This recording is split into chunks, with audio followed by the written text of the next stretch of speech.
Hi, good afternoon. Welcome to English with Teacher Philip. This class today is providing an understanding of how the human mind works when it comes to learning how to spell. Now, for some students, spelling is easy. It's just so simple that they just don't even know that they're learning how to spell. And because it's so easy for them, they have no understanding of how it is that some people can't spell or find spelling difficult.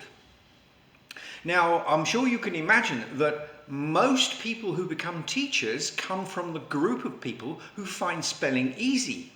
If you don't find spelling easy, you're not going to want to be a teacher. You're going to stay away from anything to do with reading, writing, learning and spelling. You'll find a career or a way of life which doesn't require you to be able to spell. And that's how we come to a situation where the teachers who are teaching children basically don't understand what they are doing. They just teach the children. And then they are completely puzzled by why it is that a significant number of those students just fail to understand what's happening. To a large extent, it is assumed that that percentage of students are either stupid or lazy, when it's not the case. Now, I fall into that small percentage of students who found learning how to spell enormously difficult. So over the course of my life, I've investigated that, I've worked on that, and I've learned how the human mind does this and what makes people different.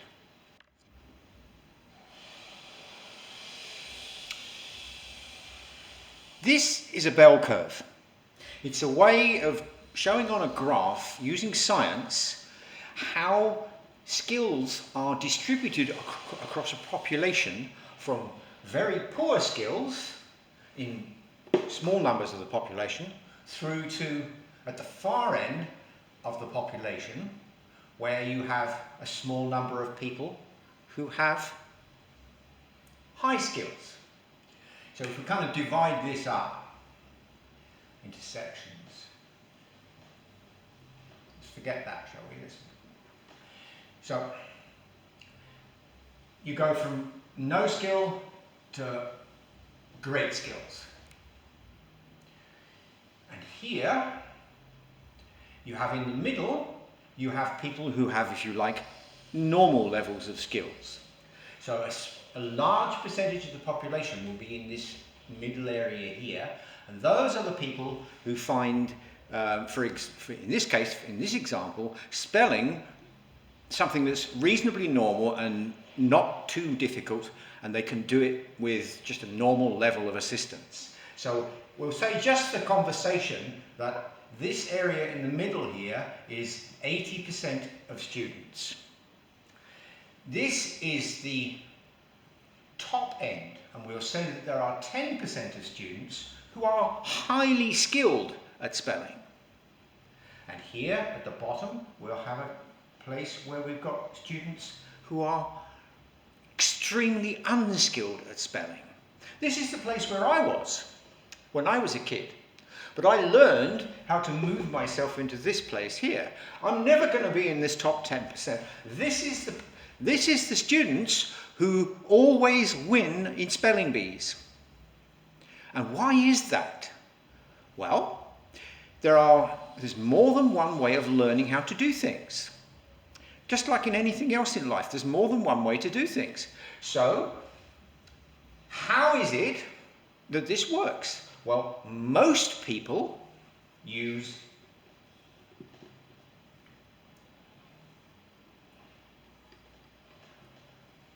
visual memory to remember things. So if you ask most people to describe to you an elephant, you say, think of an elephant. They will immediately look inside their brain and they will find a picture of an elephant. and they can see it there. It might be in black and white, it might be in color, it might be in a zoo, it might be in Africa, it might be a video, or it might be just a still picture, or it might even be a picture on a wall. But they will see some kind of a picture of an elephant. So, as you go from side to side here, the quality of a person's pictures going that way gets better and better. If you ask someone in this area of a bell curve about the quality of the pictures in their head, they'll either not be able to give you a good quality explanation of what kind of pictures they have, or they will look at you as if you're some kind of strange person and say, well, what pictures? And that's what I discovered about myself, is that if somebody asks me to think about an elephant, there is no picture of an elephant inside my head. Now, my brain looks in the same place that everybody else does. There's a concept called eye access cues, and when you access a visual memory, your eyes go up to the left if you're a normal right-handed person, in most cases. It's something that's very predictable, so that if you're looking at someone and you ask them to remember something, they will look to the top left. If you say, imagine a pink elephant with purple spots, they will look to the right and up, because they are using their imagination to make a picture of an elephant. Now, just because somebody's doing that, that does not mean that they actually have an internal representation of the elephant. They are just using their brain to do what their brain wants to do. But if you want that person to remember how to have a picture of the elephant, they are going to use a lot more words to describe it, because they use a more sound-based method of storing memory. Now, that will probably mean that they don't really have a very good description, a very good way of creating a picture of an elephant. So probably you will find that if you do a study across the world, that you'll find that most artists are people who have highly visual memories. And those that are not artists do not have highly visual memories. They're much more interested in things like sound. So that the person who likes sound a lot, if we're looking at sound and you've got somebody who's good at sound, middle of the road, or very good, then the people who are in pop groups, the people who are great musicians, the people who are the great composers of this life, the composers and the great players will be here. Normal people will be here, and then the people at this end will be the people who are completely incapable of doing anything with sounds. So we have these two primary methods of recording information in your brain, and two primary methods of expressing that information once you've got it and accessing it. So if we go to written word, now our visual memory individual, if you ask them, can you see a picture of the word elephant? They will say yes. So they've actually got a picture of that in their brain. So that when they want to spell the word, they just look inside their head, they can see it right there, and then they just copy it out onto a book. So simple, isn't it? And that applies to basically this area of the bell curve to most people, is that they have at least, maybe they've not got it instantly the first time they see that word in writing, but after a bit of practice, they'll have no problem in finding a picture of the word elephant in their brain and making use of it. You ask them to spell the word and they'll be able to do that from their head. They'll just be able to go E-L-E-P-H-A-N-T.